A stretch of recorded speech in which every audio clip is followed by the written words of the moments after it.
Malappuram വഴിക്കടവിൽ 100 gram MDMA-യുമായി 2 പേർ അറസ്റ്റിൽ. വിൽപ്പനയ്ക്കായി ബംഗളൂരുവിൽ നിന്ന് കടത്തിക്കൊണ്ടുവന്ന MDMA-യാണ് പിടിച്ചെടുത്തത്.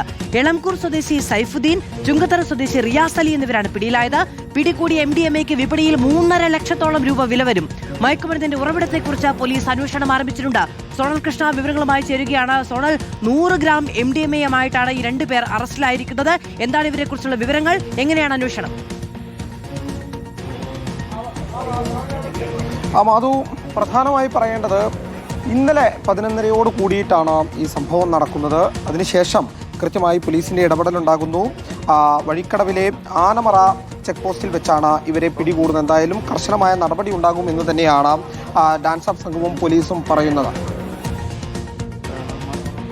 സോണൽ കൃഷ്ണയാണ് വിവരങ്ങൾ നൽകിയത്. സൈഫുദ്ദീൻ, റിയാസ് അലി എന്നിവരാണ് മലപ്പുറം വഴിക്കടവിൽ നിന്ന് 100 ഗ്രാം MDMA-യുമായി പിടിയിലായിരിക്കുന്നത്.